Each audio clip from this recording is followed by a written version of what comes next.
मेरे अजीज हमवतनों, अस्सलाम वालेकुम। मेरा नाम उमर है और एक और हफ्ता लॉकडाउन की सूरत हाल में चल रहा है। और जैसे आजकल आप लोगों को पता है वर्चुअल ओनरशिप एक्सपीरियंसेस लेके आते हैं। तो आज हमारे साथ सलमान रशीद हैं। सलमान हमारे एक सब्सक्राइबर हैं, उनका ताल्लुक पेशावर से है और इनके पास है टोयोटा करोला 2012 की 1.6 GLI ऑटो। तो सलमान अपना ओनरशिप एक्सपीरियंस हमारे साथ शेयर करेंगे अपनी करोड़ा का। अस्सलाम वालेकुम सलमान, कैसे हैं आप? खैरियत से हैं? वालेकुम सलाम। अल्लाह का शुक्र। आप कैसे हैं जी? ठीक ठाक। अल्हम्दुलिल्लाह, दुआ है आपकी। सलमान, बहुत बहुत शुक्रिया आपका, आपने हमें आज टाइम दिया इस ओनरशिप एक्सपीरियंस को रिकॉर्ड कराने के लिए। तो योर मोस्ट वेलकम जी। शुरू करते हैं। तो सबसे पहला जो हमारा सवाल होता है दैट इज कि what does this car mean to you? अगर इस गाड़ी को एक लफ्ज में डिफाइन करना हो तो वो लफ्ज क्या होगा? एक वर्ड में तो जी कंफर्ट कंफर्ट। मेरे लिए। जी। ठीक है, जबरदस्त। ये काफी कंफर्टेबल है। माशाल्लाह। और ये ब्लैक कलर की आपका गाड़ी है, तो जब आप गाड़ी देख रहे थे तो कलर की इम्पोर्टेंस कितनी थी? लास्ट ऑप्शन थी, ऑप्शन में मिल रही थी तो बस इवेंचुअली ब्लैक ले ली, वरना पर्सनली मेरा कोई ब्लैक लेने का प्लान नहीं कंडीशन की वजह से आपने ब्लैक लिया गाड़ी का? सॉरी, थोड़ी सी आवाज हमारी डिस्कनेक्ट हो गई थी बीच था। ऐसे ही है जी, कंडीशन की वजह से तो उस वजह से फिर ब्लैक ले ली मजबूरन। में। सही। और ये गाड़ी अभी आपका कितना अर्सा हो गया इस गाड़ी को आपको रखे हुए? ये मैंने मिड ऑफ दिसंबर में ली थी, तो ऑलमोस्ट 5 मंथ्स हो गए। 5 मंथ्स। सही। और गाड़ी को लेने की सोर्स क्या थी? जानने वाले से ली थी, ऑनलाइन ली थी, किस तरह से? जानने वाले, आप ऐसे कह सकते हैं। हाँ जी, जानने वाले कॉन्टेक्ट्स के थ्रू ली थी। सही। और लेते हुए कंडीशन किस तरह से ऑथेंटिकेट की थी? ये रहा जी ट्रस्ट फैक्टर। ऑथेंटिकेट मैंने इस तरह नहीं कराई, उन्होंने मुझे खुद बता दिया कि इसमें ये रिपेयर या ये टचअप है, बस ट्रस्ट मैंने कर दी। अच्छा, तो अगर आप बुरा नहीं मनाए तो जब आपने गाड़ी ली थी दिसंबर में, तो क्या उस वक्त इसकी प्राइस थी? आपने कितनी की गाड़ी आपको पड़ी है? मुझे जी 1750 की पड़ी थी ट्रांसफर के साथ। सही। और लाहौर की मार्केट में इस वक्त इस गाड़ी की क्या वर्थ है? अगर आप 4 महीने 5 महीने के बाद देखते हैं कि प्राइसेस तो बढ़ी हैं पिछले 4 5 महीने, तो अभी इस गाड़ी आजकल की ऐसे ही है, मुझे लगता है 18 तक होगी मैक्सिमम। 18 तक। 18 तक, बिल्कुल जी। सही। पर लॉकडाउन के बाद शायद ऊपर चली जाए। बिल्कुल ऊपर जाने की कुछ कहानी तो ऐसे ही सुनने में आ रही है। अच्छा, देखते हैं क्या बनते हैं जी। मैं जो आप गाड़ी ये देख रहे थे तो जी जी। क्या चीज है, मतलब ऑब्वियसली सिर्फ यही गाड़ी नहीं होगी, आपने मुख्तलिफ गाड़ियों को कंसिडर किया होगा, फिर जाके ये गाड़ी आपने नैरो डाउन की होगी। तो वो क्या क्राइटेरिया था, क्या आपकी प्रेफरेंसेस थी, दूसरी क्या गाड़ियां थी जो आप इसके साथ कंसिडर कर रहे थे, और क्या सोचकर आपने इस गाड़ी को प्रेफर किया कंपेयर टू जो दूसरे कंटेंडेंट्स थे आपकी सर्च पैरामीटर के अंदर? ये रहा जी मेरी गाड़ी लेने की जरा फनी सी कहानी है। फिर ये गाड़ी जब मैं ले रहा था तो मेरा कोई गाड़ी चेंज करने का माइंड ही नहीं था। मैंने ये गाड़ी देखी है, बस मुझे पसंद आ गई। इनसे मैंने पूछा, जिनसे मैं लिए बेचनी तो नहीं है, तो उन्होंने कहा बेच रहा हूँ, बस खरीद ली। वरना मैं कोई प्लान नहीं था गाड़ी चेंज करने का, मेरा पसंद आ गई और खरीद ली। अच्छा, तो तो इसलिए मैंने वो इस तरह सर्च नहीं की थी, अल्टरनेट ऑप्शंस मैंने नहीं देखी थी। सही। अच्छा, तो इससे पहले कौन कौन सी गाड़ियां रख चुके हैं? इस वक्त भी कोई दूसरी गाड़ी इसके अलावा है? यही गाड़ी है इस वक्त आपके पास? इस वक्त तो मेरे पास यही गाड़ी है, मेरी यही प्राइमरी गाड़ी है। और इससे पहले मेरे पास 2018 कल्टस थी, VXL मैनुअल पाकिस्तानी। और उससे पहले विट्स थी सेकंड जनरेशन, और सिविक 2000 रख चुके हैं, करोला। इस तरह मिक्स रखी है काफी। पर इससे पहले कल्टस थी 2018, उसको मैंने बेच कर ये वाली खरीदी। तो इस गाड़ी का डेली यूसेज क्या है आपका? दिन के कितने की इस्तेमाल? मेरा जी जरा ज्यादा है, 100 किलोमीटर है अंदाजन डेली, क्योंकि मेरा ऑफिस जो है वो दूसरे डिस्ट्रिक्ट में है, तो मैं डेली दूसरे डिस्ट्रिक्ट कम्यूट करता हूँ। तो 100 किलोमीटर है मेरा। सही। और फ्यूल एवरेज आपकी तकरीबन क्या देती है आपको गाड़ी? फ्यूल एवरेज मेरी कंबाइन ही होती है, क्योंकि मैं डेली लॉन्ग पे भी जाता हूँ और ये मेरी प्राइमरी गाड़ी है, लोकल में भी फिरती है, तो मेरी मिक्स्ड एवरेज आती है। तो मुझे ये देती है अंदाजन 15 तक। 15 तक?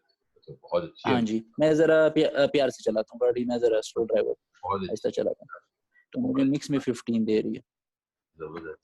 और गाड़ी को आप मेंटेन करने के लिए लोकल मैकेनिक के पास जाते हैं, डीलरशिप पे जाते हाँ जी, नहीं लोकल मैकेनिक वो तो लोकली अच्छा पड़ता है, डीलरशिप जरा एक्सपेंसिव होती है मेरे मुताबिक। तो ऑयल वगैरह कितने किलोमीटर पे चेंज करा देते हैं और क्या मैं जी 5000 अच्छा जी, मैं 5000 किलोमीटर पे कराता हूँ और कॉस्ट इसकी मेरी अंदाजन 5000 रुपीज आती है, जिसमें आपका 4 लीटर इंजन ऑयल आता है 530 विस्कोसिटी वाला, और जेन्युइन ऑयल फिल्टर और लोकल एयर फिल्टर।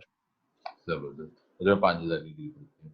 तो पंजाब में जी इसका आपको बिल्कुल। 1600 वाली गाड़ी का टैक्स क्या है? कि वो पंजाब में मेरा जहाँ तक ख्याल है सिंध से थोड़ा ज्यादा है टैक्स, एनुअल टोकन जो होता है, तो का क्या एग्जैक्ट मुझे भी नहीं पता, क्योंकि मैंने भी अभी नहीं जमा कराया, सही अभी इस जून में पहली बार मैं जमा कराऊंगा, और मुझे लगता है कि 7-8 थाउजेंड तक होगा फाइलर।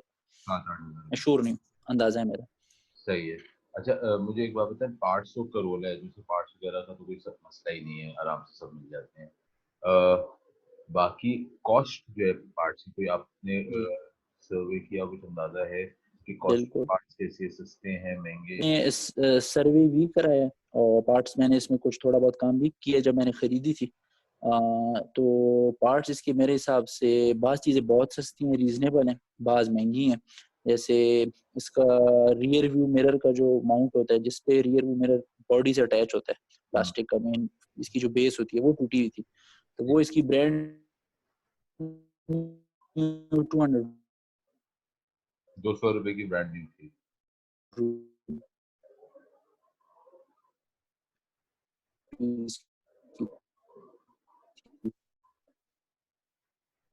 और इंडिकेटर जो होता है, हाँ जी बिल्कुल, पर इसका मैंने इंजन फाउंडेशन जो थे, जब मैंने खरीदी थी इसके इंजन फाउंडेशन 2 क्रैक थे, तो हम्म, जरा वाइब्रेशन करती थी, तो वो मैंने डीलरशिप से 10,000 की पड़ गई।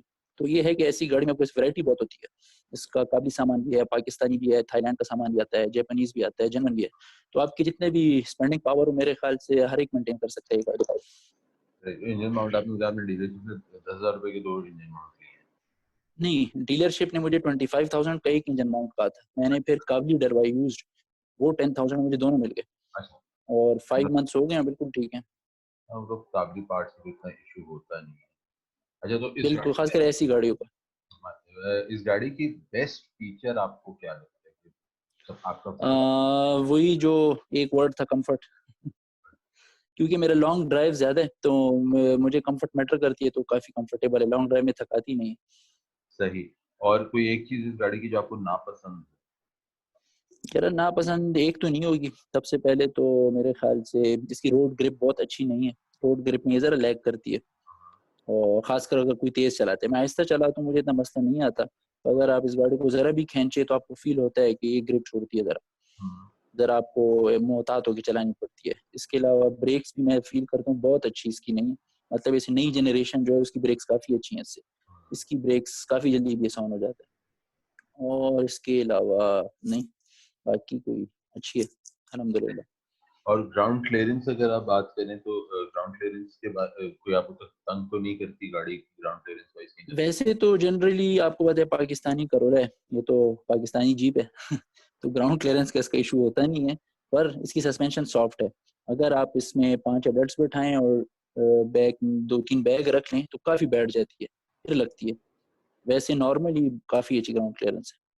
और पार्किंग फ्रेंडलीनेस में गाड़ी की पार्किंग फ्रेंड कितनी पार्किंग फ्रेंडली है अगर खड़ा करना होता है जैसे कहीं, तो एक तो होता है कि विजिबिलिटी वाइज कितने आराम से आप गाड़ी को इन हम्म। आउट कर सकते हैं, और दूसरा होता है कि आप जब गाड़ी कहीं खड़ी करके जाते हैं तो वो मेंटल पीस कितना है कि कुछ वापस आएंगे तो गाड़ी का कोई सामान तो चोरी नहीं हो गया होगा।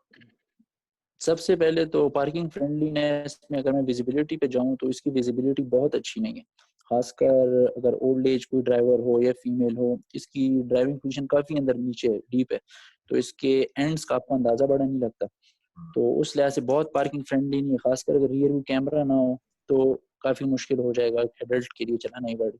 और पीस ऑफ माइंड की बात हो गई तो मैं इसमें बहुत फील करता हूँ, इसमें मोबिलाइजर नहीं है, तो इस पे मुझे हमेशा एक क्वेश्चन मार्क होता है कि कोई मैं वापस आऊँ गाड़ी गायब ना हो, सही। पार्ट्स तो दूर की बात पूरी गाड़ी गायब ना हो, बिल्कुल। तो तो इमोबिलाइजर जरूरी चीज है। करोला है तो मेरे ख्याल में करोला पंजाब में थोड़ी ज्यादा, एक्चुअली सिंध में भी काफी हॉट केक है, मतलब इस तरह। बिल्कुल जी ऐसे ही, और ये मॉडल बहुत कॉमन है तो काफी इसकी थेफ्ट होती है, तो बस में ये फिर वो टेंशन जरा लगी रहती है कि मोबिलाइजर नहीं है। अच्छा, इसका अगर कोई एक फीचर हो जो आप एक्सचेंज कर सकें, कोई चीज ऐसी हो जो आप कहें यार इसमें एक्स्ट्रा ये भले ना होती और इसकी जगह पे कोई दूसरी चीज आपके पास होती तो वो क्या होगा?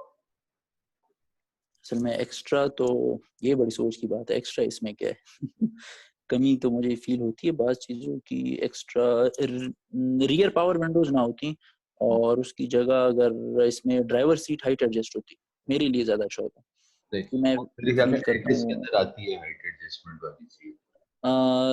मैं श्योर नहीं हूँ कि इस मॉडल में आती है कि नहीं, मेरे ख्याल से इसकी एल्टस में। एडिस के अंदर आती है हाइट एडजस्टमेंट शायद के अंदर, शायद इसमें नहीं है। सही।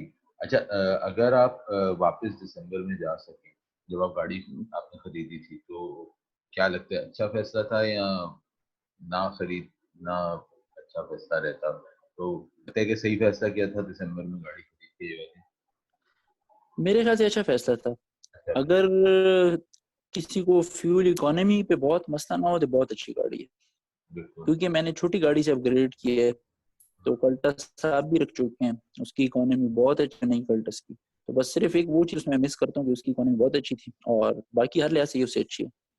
लेकिन मैं इवन रिलायबिलिटी के लिहाज से मैं इस पे हेजिडेंट था कि पुरानी ले रहा हूँ, 2012 मॉडल है, ऑलमोस्ट 8-9 ईयर्स पुरानी है, कि क्योंकि मेरा यूज़ भी इतना ज़्यादा है तो मुझे तंग तो नहीं करेगी। पर अल्हम्दुलिल्लाह बहुत अच्छी है, कोई तंग नहीं करती, काफ़ी रिलायबल। अभी तक आपकी गाड़ी की वैसे माइलेज क्या है, कितना चल चुकी है? मैंने जब ली थी 45,000 चली थी, अभी वो 60,000 चल गई है, माशाल्लाह 15,000 ऑलमोस्ट 5 मंथ्स में। जी जी। जबरदस्त। अच्छा, मुझे ये बताएं कि आपने कहा कि एक वर्ड में डिफाइन करें तो गाड़ी कंफर्ट आपका लव होगा, तो ऑन द स्केल ऑफ 1 बिल्कुल टू 10 इस गाड़ी को आप क्या नंबर देंगे कंफर्ट के अंदर? 8 8 हाँ, दूंगा। और वो 2 नंबर मिस कहाँ हो रहे हैं? एक तो वही हाइट एडजस्ट वहां पे करूंगा, और दूसरा तो मुझे भी नहीं पता मैंने क्यों डिडक्ट चलें। किया फिर 9 हो जाएंगे। अच्छा, मुझे ये बताएं प्रैक्टिकलिटी के अंदर अगर हम बात करते हैं तो वहां पे एक 1 से 10 तक क्या नंबर देंगे गाड़ी को? प्रैक्टिकलिटी में वो पार्किंग फ्रेंडलीनेस अगर वो कवर होता है तो फिर मैं कम दूंगा 7, क्योंकि अनसेफ मुझे वो फील होती है, मोबिलाइजर नहीं है। अगर वो इसमें नहीं आता तो बाकी फिर काफी प्रैक्टिकल गाड़ी। सही है। अच्छा, मुझे ये बताएं कि आपके अलावा भी आपकी गाड़ी कोई और घर में चलाते हैं, सिर्फ आप ही चलाते हैं, और कोई और चलाते हैं तो नहीं, आप ही सिर्फ चलाते मैं ही चलाता हूँ। हाँ जी। हैं? अच्छा, और इसको अभी कोई इरादा है अगले 1-1.5 साल में बेचने का? और अगर बेचने का इरादा है तो कितना है इसके बाद? अभी तो नहीं, पर शायद नेक्स्ट ईयर। एक्चुअली मेरा एम ये होता है कि इसको मैं 1 लाख चला लूँ तो बेचूंगा। मेरा यूज ज्यादा है तो मुझे लगता है कि साल डेढ़ में पूरा हो जाएगा 1 लाख, तो फिर रिप्लेस करूंगा बिल्कुल जी। इंशाल्लाह।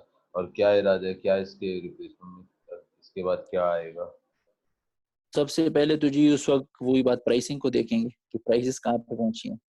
अगर मेरे माइंड में ये है कि या तो मैं जीडीएम हाइब्रिड फ्रेश इंपोर्ट पे फिर जाऊँ, क्योंकि मेरा यूज ज्यादा है इकोनॉमी पॉइंट ऑफ व्यू से, और या अगर पाकिस्तानी हुई तो नई गैरेज जो है उसमें जो 1.5 ऑटो वेरिएंट है, जबरदस्त। क्योंकि वो अच्छी मुझे लग रही है फिलहाल। तो सलमान, यहाँ पे मेरे सवालात हो जाते हैं। अब अगर आपके पास कुछ मजीद है इस गाड़ी के बारे में बताने का जो आपको लगता है मैंने कवर नहीं किया, तो फ्लोर आपका, वो आप बस बताइए। एक चीज मैं जरूर बताना चाहूंगा, शायद मैंने इस गाड़ी में क्रूज कंट्रोल लगाया हुआ है, जो इस गाड़ी में कंपनी फिटेड नहीं आता, तो ये बड़ी कॉमन गाड़ी है, तो मैं सबको ये सजेशन दूंगा इसमें लगता है, क्योंकि मेरा लॉन्ग रूट का यूज ज्यादा है तो मैंने लगवाया हुआ है। जिसके पास भी 1.6 GLI ऑटो है तो उसमें लग जाता है, बोल्ट ऑन है। इवन अगर ये नई शेप में 1.6 एल्टस है किसी के पास, उसमें भी लग जाता है। इसके कंप्यूटर में ऑलरेडी ऑप्शन है, आपको सिर्फ वो स्टिक लगानी होती है और एक फायर ECU तक ले जानी है। सही है। तो ये मैं सारी व्यूअर्स को बताना चाहूंगा। तो जो तो आपने, किसी को क्रूज कंट्रोल चाहिए तो उसके लिए अच्छी ऑप्शन। तो मुझे इस पे सवाल आपसे करना है कि अगर आपने जैसे क्रूज कंट्रोल लगवाया तो उसका क्या कॉस्ट क्या आई थी क्रूज कंट्रोल लगवाने मेरी क्रूज कंट्रोल पे 5,000 आई थी। का? इसमें मैंने क्रूज की स्टिक खरीदी थी, इसमें लेबर शामिल है, इसमें इसको चरखी कहते हैं हम, मैकेनिक्स या स्पिंडल केबल भी आई थिंक कहते हैं, वो रिप्लेस करना होता है। तो सही है। अगर आप स्पिंडल केबल रिप्लेस करें तो आपका सिर्फ 6500, वो ब्रांड न्यू 1500 की होती है। क्रूज स्टिक भी ब्रांड न्यू 1000-1500 रुपए की है, तो आपका टोटल ये 6-7 हजार लग जाता है। पर ये इसमें ये है कि मैंने स्पीड मीटर चेंज नहीं किया, इसके स्पीड मीटर में क्रूज की लाइट नहीं है, तो जब क्रूज ऑन ऑफ करते हैं आपको इंडिकेट नहीं होता। हम्म, तो अगर कोई एडल्ट बंदा है तो वो फिर ना पता किया था इसमें एल्टस का स्पीडोमीटर लगता है या एक्सियल एक्सेल का लगता है, तो वो ऑलमोस्ट यूज 25,000 है। तो अगर आपको क्रूज की इंडिकेशन लाइट्स चाहिए तो फिर महंगा खर्च है, और अगर नहीं उसके बगैर करना है तो फिर 5-6 हज़ार में 5 लीटर काम हो जाता है। 45 मिनट्स का काम है। अच्छा, मतलब और हाँ, बाकी इसमें सॉरी, एक वो मैंने बताना चाहूँगा कि इस जनरेशन में कॉमन मसला है, पिक्चर्स भी शायद फिर आप दिखा दें, इसके जो डोर के हैंडल्स होते हैं अंदर वाले, वो येलो हो जाते हैं विद टाइम। दूसरा, इसके जो बटन्स वाले पैनल है उससे भी कलर जाता है, और हेड यूनिट के साइड जो सिल्वर स्ट्रिप्स है उससे भी इसका कलर उतरता है। तो ये इसमें एक कॉमन इशू है इस गाड़ी में। ये इंटीरियर का जो कलर जाने वाला इशू है, यहाँ पे तो इस गाड़ी के नहीं, पाकिस्तान में यहाँ पे बहुत सारी गाड़ियाँ रीबॉन से भी बिल्कुल नई वाली से भी ऐसे ही है, सिटी बिल्कुल। के पर अंदर। मजे की बात ये कि यही कलर जाने वाला इशू एक्सियो में भी है, वो मेड इन जापान है, सेम यही जनरेशन है, उसकी भी इन्हीं पार्ट्स से कलर जाता है। तो मतलब इसमें फिर हमारा कसूर नहीं है, इंटीरियर का अपनी जापान का कसूर। हाँ। इंटीरियर बिल्कुल जी। चले सलमान, बहुत बहुत शुक्रिया आपका, आपने हमें टाइम दिया। मजा आया आपसे बात करके। और व्यूअर्स थैंक के साथ वेलकम सलमान जी। के साथ उनका ओनरशिप एक्सपीरियंस जो कि उन्होंने हमारे साथ शेयर किया अपनी 2012 की टोयोटा करोला 1.6 GLI ऑटो का। आप लोगों को कैसा लगा कमेंट्स में जरूर बताइएगा। अपना और अपने घर वालों का ख्याल रखिएगा। अगली दफा तक के लिए अल्लाह हाफिज। अस्सलाम वालेकुम।